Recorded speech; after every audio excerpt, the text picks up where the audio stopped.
पौराणिक और ऐतिहासिक संदर्भ क्या है, आयोजक लोग गौर करेंगे। ये है ना वहां वाला शब्द, इधर का दिक्कत है। बुजुर्ग लोग भी बैठे हैं, आप लोग बताएं, है ना उधर का। अब उसके बाद आयोजकों ने क्या सोचकर इसको नाम रखा होगा, वो वाला तो नहीं रखा होगा। आयोजक तो वैचारिक लोग हैं, वी द पीपल, पैगाम और तमाम जो संगठन के लोग, मैं जानता हूं ये लोग बहुत मेहनत कर रहे हैं, बहुत संसाधन जुटा करके, लोगों को जुटा करके ये आयोजन जो करते हैं, ये बहुत बड़ी बात है।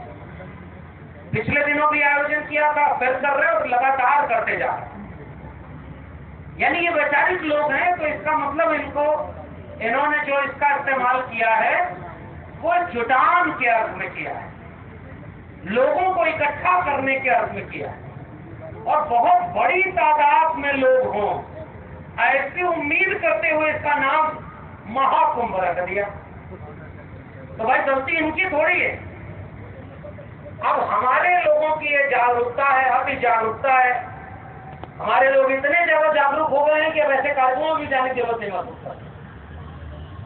बहुत जागरूक हैं, घर में बैठे होंगे, यहाँ कम लोग हैं, लेकिन मुझे उम्मीद है कल भीड़ आएगी, कल और लोग आएंगे, और लोगों को आना चाहिए। तो जैसे शब्द भले ही ब्राह्मणवादी हो, हमने उसका इस्तेमाल सकारात्मक किया। अब दीपक भी यहाँ रखा हुआ है, आपत्ति तो इसमें भी होनी चाहिए। अब मैं क्या क्या बोलूं, सारा मैं ही बोलूं, लोग मेरे ऊपर भी आपत्ति करेंगे। कहने का मतलब ये है कि जब लोगों को जोड़ना पड़े, तो अब एक बात बताइए, जोड़ने के लिए और क्या करें। मैं पूरे टाइम इनका जो बैनर, पोस्टर, जो एजेंडा है आज के कार्यक्रम का, इस न्याय अधिकार महाकुंभ का, उस पर मैं गौर कर रहा था। तो निजीकरण का विरोध, ठेकेदारी प्रथा में भी आरक्षण का जो खत्म हो रहा है, आरक्षण को जो खत्म किया जा रहा है उसको बचाने का सवाल, जाति जनगणना का सवाल, ठेके पट्टे में भी रिजर्वेशन का सवाल, क्योंकि भाई ठेके पट्टे एक ही जाति के लोगों या एक ही तबके के लोगों को क्यों मिले। इस देश में सारी छूट गरीब, कमजोर, मजलूम के बेटे को भी मिले ना, कि वो अमित शाह के बेटे जय शाह की तरह कंपनी बनाए और 2-4 साल में ही करोड़ों करोड़ रुपया कमा ले। ये छूट तो सबके बच्चों को होनी चाहिए। ये बात केवल अमित शाह के बेटे को क्यों लागू हो। बिना बैट बॉल खेले बीसीसीआई का चेयरमैन बन जाए। यहाँ तो आप सब कुछ खेलते रहिए, तब भी आपको 32 साल की उम्र में जाकर मौका मिलेगा क्रिकेट खेलने का, और लोग कहेंगे कि भाई अगर ये सवाल पूछ दो कि लोगों को 19-20 साल की उम्र में क्रिकेट खेलने का मौका मिल जाए, ये सुपरस्टार था, इसको मौका क्यों नहीं मिला, तो लोग कह रहे हैं कि जातिवादी लोग हैं। देखो, जातिवादी सवाल कर रहे हैं, क्रिकेटर की जाति नहीं होती, तो बताओ जाति अगर इनकी नहीं है तो जातिगत भेदभाव इन्हीं लोगों के साथ क्यों हुआ। वो एजेंडा भी इनके बहस में शामिल है, जाति जनगणना से लेकर ठेके पट्टे में हिस्सेदारी का सवाल। और एक दिलचस्प एजेंडा है पुरानी पेंशन बहाली का।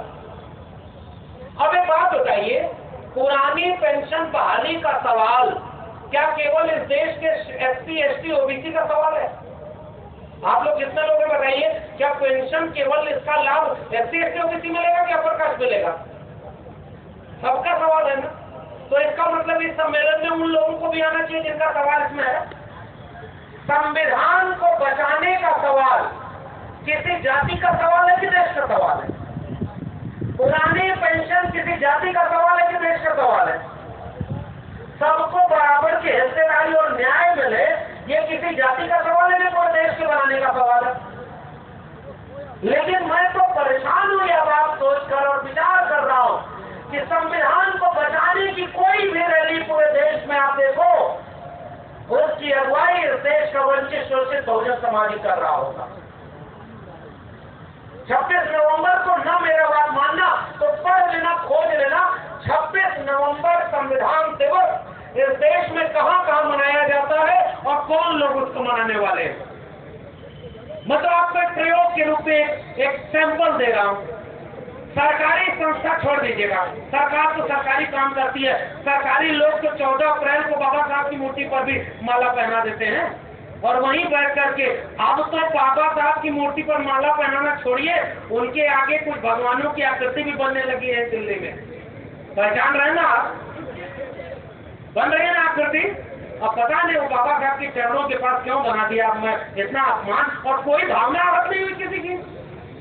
भाई बाबा साहब तो कुर्सी बैठे हुए थे और नीचे वहां बना दिया, क्या जरूरत है बनाने की। लेकिन इसके खतरे को समझिए, अभी नीचे बनी है, फिर कब माथे के ऊपर बन जाएगी हम आप जाने नहीं पाए। तथागत बुद्ध को अवतार घोषित कर दिया कि वो विष्णु के अवतार है, जिन्होंने किसी भी ईश्वर को मानने से मना कर दिया था। गौतम बुद्ध अनीश्वरवादी थे, वो आत्मा और ईश्वर को नहीं मानते थे। तो जो आत्मा और ईश्वर को ही न माने, मूर्ति पूजा को ही न माने, उन्हीं को भगवान बना दो। इस देश में ये हुआ कि नहीं हुआ? डॉक्टर अम्बेडकर ने यह बात कही कि मुझे मूर्तियों में मत खोजना, मैं आपको किताबों में मिलूंगा।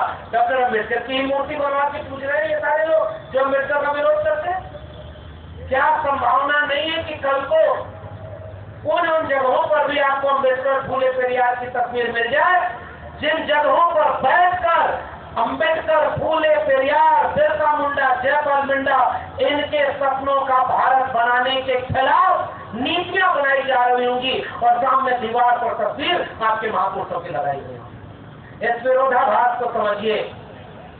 और इसलिए मैं इस मंच के आयोजकों को मैं ये बात कह रहा हूं कि बहुत जरूरी कार्यक्रम इन्होंने किया है। जातिगत जनगणना का सवाल, प्रमोशन में रिजर्वेशन का सवाल, ठेकेदारी में सबको हिस्सेदारी का सवाल, पुरानी पेंशन का सवाल, संविधान को बचाने का सवाल, ये इस भारत का सवाल है। और इसलिए ये सारे संगठन के लोग गांव-गांव इसको पहुंचाएं, क्योंकि ये असली भारत को बचाने का सवाल है। बाकी तो देश में लोग काम कर ही रहे हैं लोगों को लड़ाने और आपस में तोड़ने का। और अगर ये नहीं बचा पाए, और इसको कैसे करेंगे, मुझे लगता है कि अब दिल्ली के सेमिनारों में वो ताकत अब नहीं बची। हम सारे वो लोग जागरूक लोग हैं जो सब ये बात जानते हैं, वही इस पंडाल और इस मंच पर आए। मैं भी वही सारी बात बोल रहा हूं जो हर जगह बोल रहा हूं। यही